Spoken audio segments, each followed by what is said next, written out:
감사합니다. 저희가 무엇이간데 우리를 기억하시고 붙드시고 인도하시고 주의 이름을 찬양하게 하시고 주의 말씀을 받게 하시는지 감당할 수 없는 은혜입니다. 이 시간도 하나님께서 허락하여 주시는 말씀 앞에 섭니다. 전하는 자나 받는 자나 모두 다 하나가 되어서 아버지의 말씀에 집중하게 하여 주시옵소서. 아멘. 감사드렸고 예수님 이름으로 기도하옵나이다. 아멘.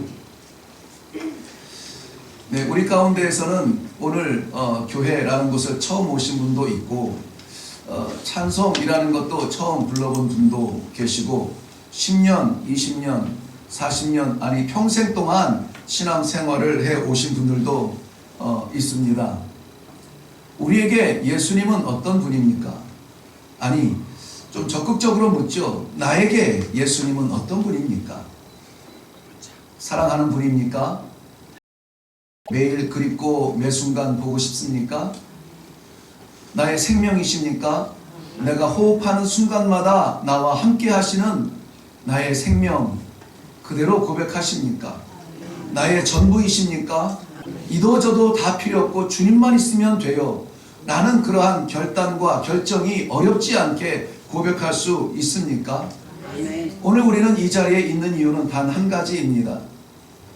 어떠한 이유로 올라왔든지 간에 이 자리에서 우리는 예수님, 나의 구주, 나의 생명, 나의 전부 이러한 고백이 되어지는 그러한 자리가 되어야 될 줄로 믿습니다. 오늘 14절 말씀은 예수님을 이렇게 표현합니다. 말씀이 육신이 되었다. 말씀이 육신이 되어 우리 가운데 거하심에 우리가 그의 영광을 보았다라고 말하고 있습니다. 여기에서 말하는 이 말씀은 하나님께서 천지를 지으실 때에 사용하셨던 아니 함께 동역하셨던 그 말씀을 말합니다. 말씀이 육신이 되었다. 아니 말이 어떻게 이 육신이 될 수가 있지? 우리의 이해를 구하지 않습니다. 이것은 선포예요.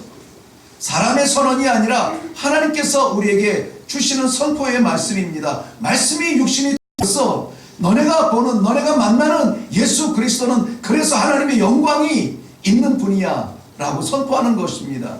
이 선포는 성경이 시작되는 첫 번째 책 창세기 1장 1절에서의 선포와 똑같습니다. 창세기 1장 1절 말씀은 이렇게 선포하지요. 태초에 하나님이 천지를 창조하시니라. 누구의 이해도 구하지 않습니다. 하나님께서는 그렇게 선언하셨어요. 왜? 세상을 창조하신 분이 하나님이시기 때문에. 그 말은 무슨 말씀입니까? 나도 하나님의 것이라는 것입니다. 나도 하나님의 것이요 나도 하나님께서 지으셨습니다. 그 하나님께서 지으실 때에 허락하신 말씀, 그 말씀이 오늘 본문 가운데 있는 말씀인 거예요. 나의 나된 것, 내가 존재하는 것, 내가 오늘도 살아가는 것, 하나님께서 허락하지 않으면 안 된다는 것이에요. 오늘 우리가 이리교회에 올라오는 것 목사기 때문에 올라옵니까? 장로기 때문에 올라옵니까? 성도기 때문에 올라옵니까? 초대받았기 때문에 올라옵니까? 아니요. 천지를 지으신 하나님의 말씀이 내 인생을 섭리하던 가운데 오늘 이 자리에 있게 하는 겁니다. 이것이 우리의 믿음이고 이것이 우리의 신앙입니다. 그것 외에는 없습니다. 오늘 말씀으로 소개되어지는 예수 그리스도 우리의 구세주, 사도 요한은 예수님을 고백하며 예수님의 그 실체를 세상에 증거하기를 원했습니다. 아니 오히려 이 요한복음에는 사도 요한이 소개하는 예수님보다 예수님 스스로가 나는 나다, 에고 에이미라고 고백하는 그런 예수님의 고백들이 더 많아요. 더 분명하죠. 누가 소개하는 예수가 아니라 예수 스스로가 나는 이런 존재다라고 말씀하시는 그런 존재들이 이 요한복음에는 가득 차 있습니다. 그 가운데 나의 주님이 계신가 한번 생각하며 묵상할 수 있기를 바랍니다. 예수님 스스로가 자신을 소개할 때에 우리가 잘 아는 요한복음 4장에 사마리아 성을 지나면서 수가라는 마을에 들어섭니다. 거기에서 한 여인을 만나게 돼요. 사람을 만날 수 있는 시간이 아닌데, 태양이 내리쬐는 한낮인데 여인이 어기적 우물가로 나옵니다. 예수님과의 만남이죠. 물을 들어왔지만은 예수님은 그 여인을 만나기로 작정하셨던 것이죠. 이미 여인에 대해서 모든 것을 알고 계셨습니다. 다가오는 여인에게 나에게 물을 한 그릇 달라 요청하십니다. 여인은 늘 그렇듯이 당신은 유대인이고 나는 사마리아인인데 어찌하여 나에게 물을 달라 하십니까? 그 여인의 갈급한 속을 우리 주님은 아셨어요. 이 여인이 스스로 말하지 않았습니다. 그러나 주님은 아셨어요. 예수라고 하는 이 존재를 만나기 전부터 예수님은 아셨어요. 우리가 예수님을 만나기 전부터 신앙인이라고 나는 성도요라고 말하기 전부터 예수님은 우리를 아셨어요. 그러니 그 여인의 모든 삶을 알고도 나에게 물을 좀 달라, 우리 주님이 만나기를 기대하셨던 것입니다. 이 여인은 남편이 5이 있었고 지금 있는 남편도 자기의 남편이 아닌 것이라고 소개된 것을 보니까 부정한 여인의 삶을 살았던 사람이에요. 그래도 상관없습니다. 어떻게 살았든지 상관하지 않아요. 예수님은 이 여인을 만나기를 원했어요. 그리고는 예수님은 자신을 이렇게 소개합니다. 나는 메시아다. 성경에서 예수님의 입술에서 메시아라고 말씀하지는 않았지만 여인은 내 갈증을 채워줄 그러한 사람은 아무도 없어요. 아니, 네가 내가 주는 물을 마시면 영원히 목마르지 아니할 거야. 아니, 그러면 당신이 우리가 그토록 기다리는 메시아라는 분이라는 것이에요? 예수님이 그렇게 말씀하시죠. 내가 그다. 내가 그다. 여인은 예수님을 만났습니다. 감격 속에 뛰어들어가서 숨어나왔던 마을을 뛰어들어가서 외치는 것입니다. 내가 만난 이 사람을 보라. 내가 만난 이 사람을 보라. 나의 모든 것을 다 아시는 이분을 보라. 이분이야말로 우리가 그토록 기다리던 메시아가 아니냐. 전도자가 되었던 것입니다. 예수님께서는 요한복음 6장 35절에 내가 곧 생명의 떡이라 말씀하셨습니다. 떡이 없이 살 수 있는 사람은 없습니다. 그런데 우리가 그리워하는 그 떡은 우리의 육신을 살리는 떡이에요. 예수님은 고백합니다. 아니, 나는 생명의 떡이다. 너희가 먹는 떡으로 너희가 육신이 살아갔듯이 너희가 나를 받으면 영원히 살리라. 영원히 사는 떡을 우리 주님은 소개하고 있습니다.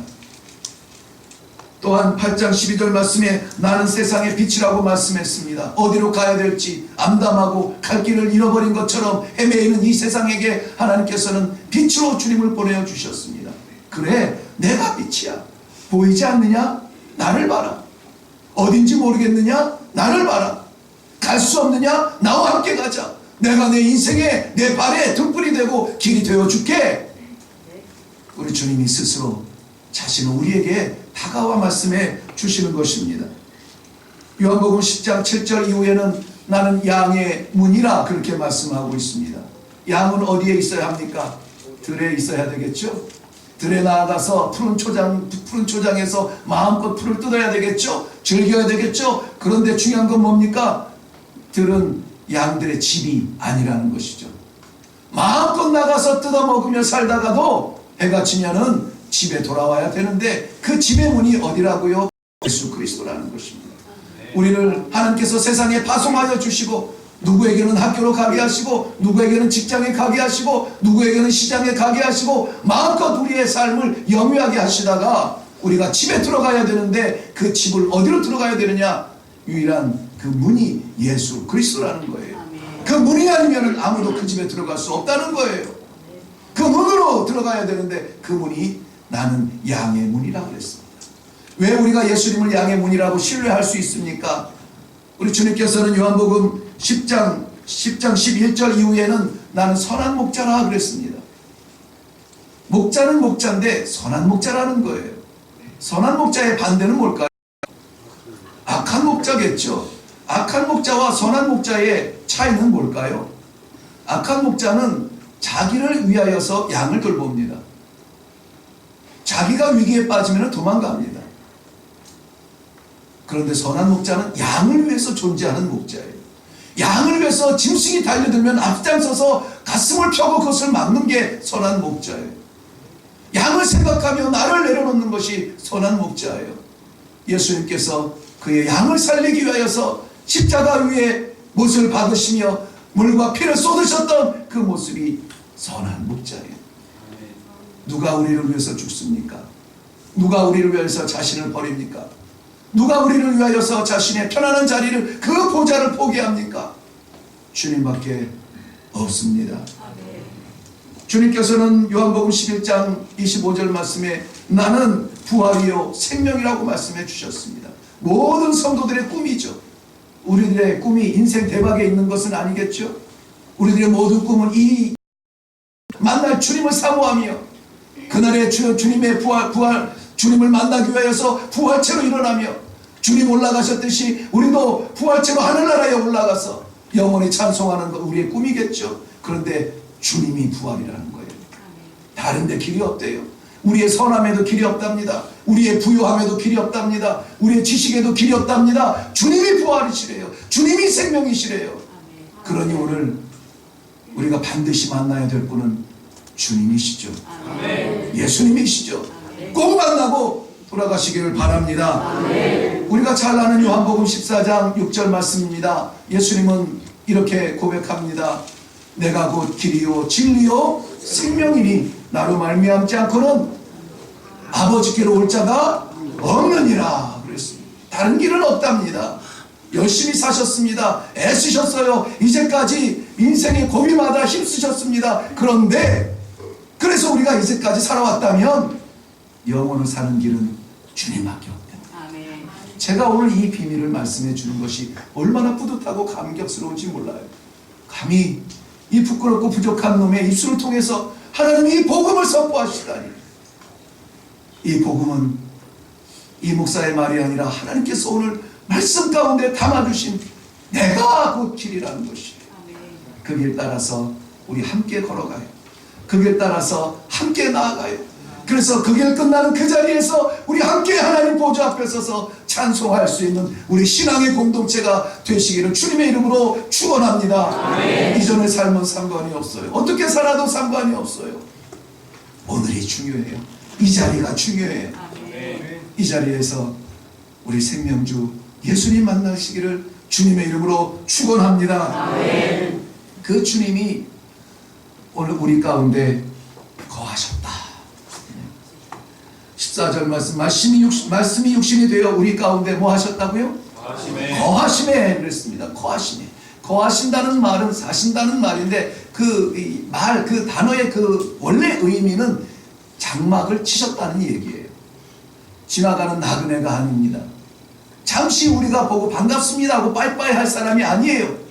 우리 안에 살려고 장막을 쳐주셨다는 거예요. 장막을 쳐주셨다는 말은 우리는 잘 이해를 못합니다. 우리는 장막이 없기 때문에 그렇죠. 그런데 이스라엘 백성들에게는 그가 우리 안에 장막을 치셨다는 이 말이 들리는 순간 무엇을 떠올리냐면은 임마누엘의 하나님, 나와 함께 하시는 하나님, 그 하나님의 영광을 생각해요. 왜냐하면 이스라엘 백성들의 광야 40년 동안 낮에 태양이 저들을 사르지 못하고 밤에 달이 저들을 얼지 못하도록 지켜주신 우리 하나님의 은혜의 그 길 한가운데 뭐가 있었냐면 하나님의 장막, 성막이 있었거든요. 그래서 어디를 가든지 다른 데 볼 것도 없습니다. 날이 추워도 하늘을 볼 필요가 없어요. 날이 뜨거워도 하늘을 볼 필요가 없습니다. 장막을 바라보면 살 길이 열렸어요. 하나님께서 일어나서 가시면 우리도 따라가면 되고, 하나님께서 자리에 서서 머무시면 우리도 머물면 되는 거예요. 그게 하나님의 장막 임마누엘의 역사입니다. 이제까지 우리가 삶을 살아오면서 이 모양 저 모양으로 어떻게 어느 방향으로 갈지 고민하며 고통스럽게 우리가 생각에 빠졌었다면 오늘은 그러지 않아도 됩니다. 임마누엘, 내 안에 장막을 치신 하나님, 그 하나님이 오늘 우리를 불러주셨으니까 괜히 부르셨겠어요? 그 장막을 치심을 확인하기 위해서 우리를 불러주신 줄로 믿습니다. 그 임마누엘의 하나님을 영접하는 자가 오늘 최고로 복 있는 사람이에요. 네, 최고로 복 있는 사람. 어떤 사람? 영접하는 사람이에요. 그 임마누엘의 하나님을 받아들이는 사람. 최고로 복 있는 사람이에요. 왜냐하면 오늘 본문 말씀은 바로 그 복을 이야기하기 때문에 그래요. 다른 것 없습니다. 오늘 이 복의 주인공들이 다 되시기를 주님의 이름으로 축원합니다. 먼저 첫 번째 복은 12절 말씀 보면은요, 12절 말씀, 영접하는 자 곧 그 이름을 믿는 자들에게는 하나님의 자녀가 되는 권세를 주셨다라고 말합니다. 하나님의 자녀가 되는 권세를 주셨대요. 하나님의 자녀. 딱 한 분 감격스러워 하시네요. 하나님의 자녀가 된다고요. 우리는 부족해도 우리 아버지가 천지를 지으신 하나님이시라는 거예요. 나는 못났는데 우리 아버지가 완전하시다는 거예요.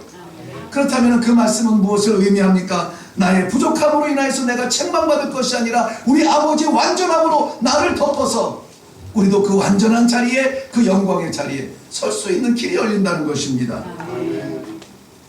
여기에서 이 영접한다는 말이 두 가지 뜻이 있는데요. 하나는 영접하면은 어떤 단체가 한 마음이 돼서, 무리가 한 마음이 되어서 누군가를 환영하는 것을 영접이라고 말합니다. 그래서 우리 이레교회가 누구라도 영접할 수 있는 마음의 준비가 되는 것은 참 감사해요. 그런데 오늘 본문에서는 이 영접하는 것을 단수로 썼어요. 단수로 사용했습니다. 그렇다면은 우리가 아니라 내가 영접하는 거예요. 내가 영접해야 오늘 예비된 복이 우리의 복이 된다는 것이죠. 자, 우리 한번 저를 따라서 이렇게 가슴에 손을 대시고 토닥토닥 하시면서 내가 영접합니다. 내가 영접합니다. 내가 영접합니다. 내가 영접합니다. 아멘. 그러면 오늘 나누는 이 손 안에 이 모든 하나님의 작정된 복이 우리의 복이 될 줄로 믿습니다. 지금 영접하는 우리의 믿음, 이 믿음 잃지 않기를 바랍니다. 개인적인 영접을 만나야 돼요. 내가 만나야 돼요.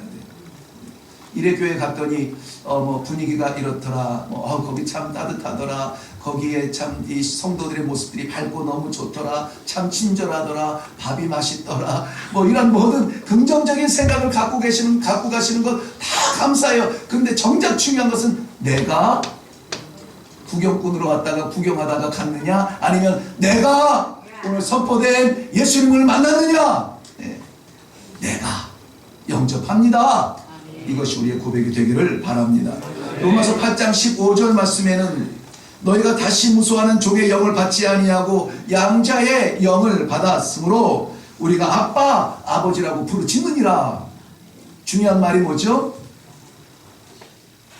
많은 단어들이 중요하죠. 근데 저는 여기에서 이 떨칠 수 없는 말이 부르짖느니라예요. 부르짖느니라. 죄송합니다만 말 그대로 부르짖는 거예요. cry 한다는 표현을 썼어요. NIV에서는 cry 한다고요. 울부짖느니라. 왜 그렇습니까? 울만한 상황이니까 우는 거예요. 기쁜데 울겠습니까? 잘 나가는데 울겠습니까? 안 되고 답답하고 막힌 것 같고 가슴이 쓰리고 왜 이러지 내 인생? 그러니까 눈물이 나는 거예요. 그 눈물이 나는데 어디로 간다 그래요? 하나님을 바라보는 거예요. 근데 그 하나님이 어떤 분이래요? 아빠, 아버지랍니다. 원래 이 다시 번역되기 성경에는 뭐라고 번역되어 있었다고요? 아바, 아버지. 아바라는 말이 그저 이 아이들, 어린 아이들이 아버지를 부르는 거예요. 아빠, 아빠 하는 그런 호칭이에요. 그 아빠, 아버지래요. 아빠, 아버지. 지금 우리의 형편은 정말 눈물 쏟을 수밖에 없는 형편인데, 아니, 난 울지 않아. 왜요? 하나님이 내 아버지시니. 아니, 왜 감히 하나님을 아버지래? 양자의 영을 받았, 아들의 영을 받았대요. 그 전에는 어떤 영이었습니까? 두려워하는 종의 영을 받았다는 거죠. 우리가 두려워하는 종의 영에 쌓여 있었습니다. 그런데 예수 그리스도를 영접함으로 말미암아 아들의 영을 받았다는 것입니다. 종이 아니라 자녀입니다. 어둠이 아니라 빛이에요. 죽음이 아니라 생명이에요. 이것이 우리의 믿음입니다. 하나님께서 이루시고 우리가 하려면 안 됩니다. 우리의 것으로는 안 돼요.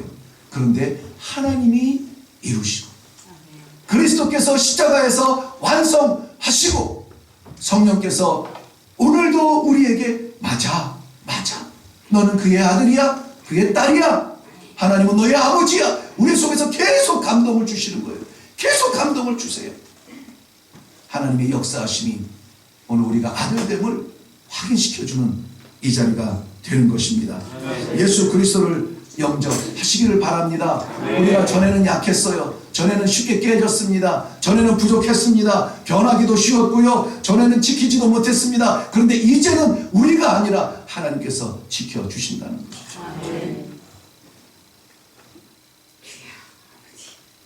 아버지가 보장해 주시면 되는 거 아닙니까? 아버지가 우리 교회에서 가장 원로, 가장 연장자가 한번 외쳤으니까 우리도 한번 따라서 외쳐보죠. 다 같이 한번 해봅시다. 아버지, 아버지, 아버지, 아버지. 그 아버지가 보장해 주면 됐지. 여러분 저 부족하죠? 우리 모두 다가 다 연약하죠? 아버지가 보장해 주신대요. 어느 아이도 자기 의지로 부모를 선택하는 아이들은 없습니다. 부모가 낳고 동에 가서 확인서에 이 아이 내 아이요 하고 도장을 꽉 찍는 순간 10년이 돼도 20년이 돼도 증서를 띄면은 우리 아버지고 우리 아들, 딸이에요. 자녀는 부모를 떠납니다.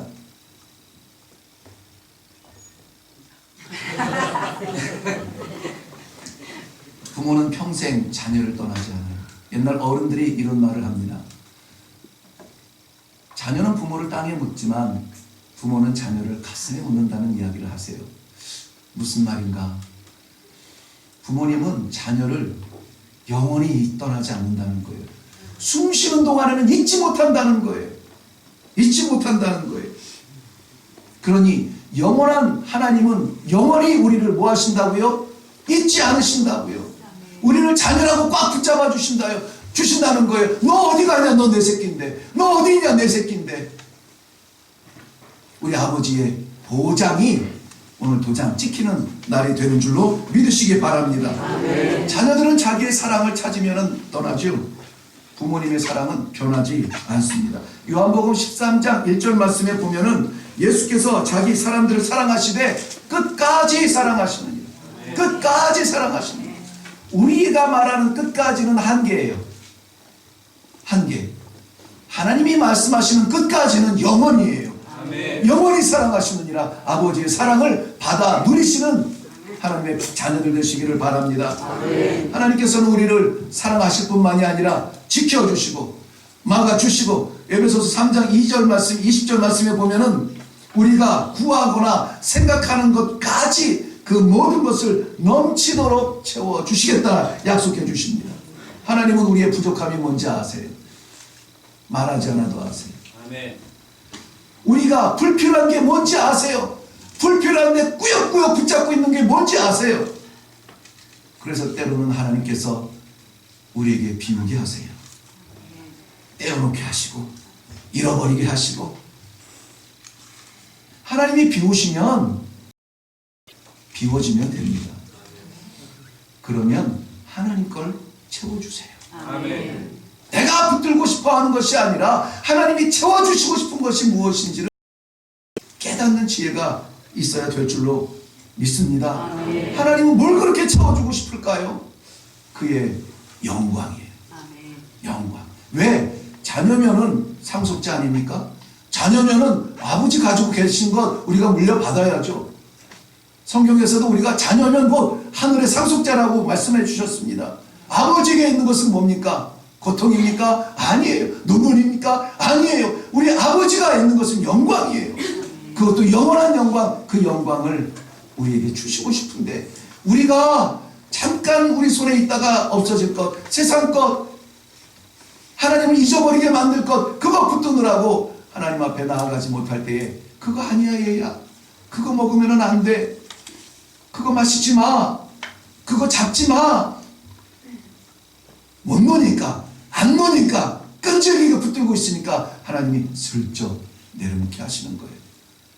그때는 아버지 볼 기회인 줄로 알고 왜 내 시간 뺏으세요? 왜 내 건강 뺏으세요? 왜 내 이 삶을 이렇게 만드세요? 불평하지 말고 얼른 위를 보고 아버지 채워주세요. 아버지 걸로 채워주세요. 이게 예수를 영접하는 자의 진정한 복이 될 줄로 믿습니다. 하나님께서 오늘 우리들에게 허락하신 귀한 시간입니다. 하늘에 속한 기업을 보는 듯합니다. 하늘에 속한 상급을 보는 듯합니다. 사랑하는 성도 여러분, 영접하는 자에게 주시는 이 하늘의 영광을 오늘 아무튼 마음속에 꼭 새기고 들어가셔서 어디에 있든지 무엇을 하든지 하나님의 영광이 새겨진 내 삶이라고 하는 이 자부심으로 하나님과 동행하며 귀한 성도님들 되시기를 바랍니다. 기도하겠습니다.